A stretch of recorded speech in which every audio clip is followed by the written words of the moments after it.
The bustling city of Goma, a hub in the Democratic Republic of Congo, fell into the hands of the M23 rebels. The takeover followed intense gunfire that erupted in the early hours of Monday morning.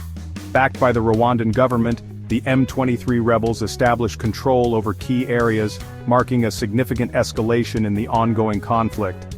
The city, once teeming with life, was quickly enveloped in fear and uncertainty.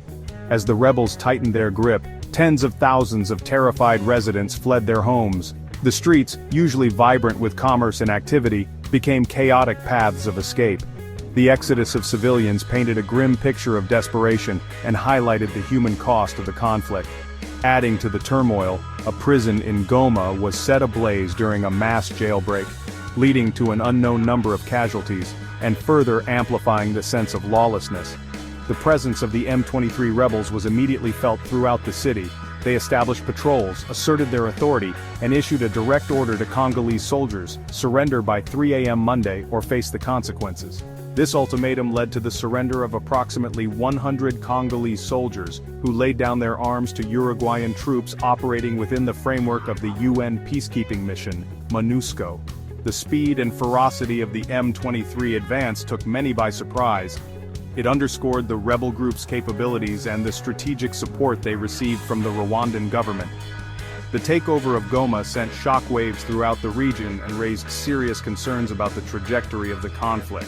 The international community watched with bated breath, bracing for further escalation and a deepening humanitarian crisis. The international community reacted swiftly to the fall of Goma, condemning the M23's actions and Rwanda's involvement. France, a vocal critic of Rwanda's role in the conflict, led the charge, calling for an immediate cessation of hostilities. French Foreign Minister Jean-Noël Barrot expressed solidarity with the Democratic Republic of Congo and demanded that Rwandan support for the M23 rebels end. The United States and the United Kingdom echoed France's condemnation, adding their voices to the growing chorus of international concern. The three nations, all permanent members of the UN Security Council, called for restraint, dialogue, and a peaceful resolution to the crisis. Their pronouncements underscored the gravity of the situation and the potential for the conflict to destabilize the entire region.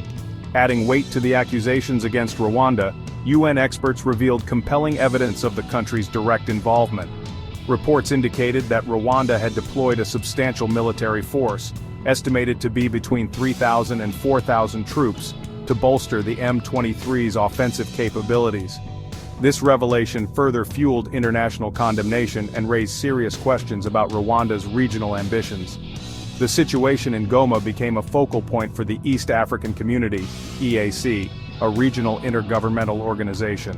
Kenyan President William Ruto, the current chairman of the EAC, announced an emergency meeting of heads of state. The summit aimed to address the escalating crisis, seek a diplomatic solution, and prevent further bloodshed. The international community looked to the EAC to leverage its regional influence and facilitate a peaceful resolution. In the face of mounting international pressure and condemnation, Rwanda remained defiant, dismissing the accusations leveled against it. Rwandan officials offered a counter-narrative, portraying their actions as defensive in nature and blaming the Congolese government for provoking the recent escalation. They argued that the fighting near their border posed a direct threat to Rwandan security, necessitating a robust response. Rwanda's foreign ministry issued a statement claiming that the Congolese army had initiated hostilities against the M23 rebels, forcing Rwanda to intervene to protect its interests. They accused the Congolese government of orchestrating a campaign of disinformation to tarnish Rwanda's image and deflect blame for the deteriorating security situation. Despite Rwanda's denials, the international community remained skeptical of their claims.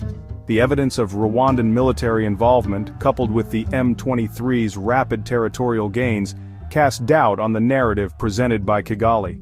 The international community urged Rwanda to withdraw its support for the M23 rebels and engage in good faith negotiations to find a lasting solution to the conflict. The situation in eastern Congo remained volatile and unpredictable. The international community faced the challenging task of navigating a complex web of accusations, denials, and competing interests. Finding a peaceful resolution required a delicate balance of diplomacy, pressure, and a clear understanding of the underlying factors driving the conflict. At the heart of the crisis lay the M23, a rebel group with a complex history and a stated mission to protect Congo's Tutsi population. The group, largely composed of ethnic Tutsis, emerged in 2012 following a mutiny within the Congolese army. Their grievances stemmed from allegations of discrimination, marginalization, and the Congolese government's failure to implement a peace agreement signed in 2009. The M23 quickly gained notoriety for its military prowess, discipline, and sophisticated weaponry, suggesting external support.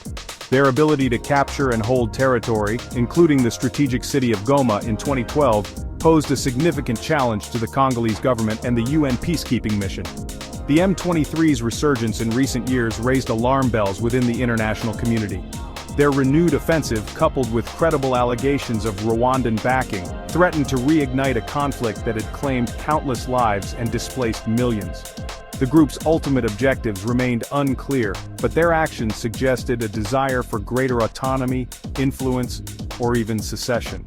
The M23's presence in eastern Congo represented a microcosm of the broader challenges facing the region. Decades of conflict, ethnic tensions, weak governance, and competition for resources created a breeding ground for instability and violence. Addressing the root causes of the conflict, rather than simply its symptoms, was crucial for achieving a lasting peace.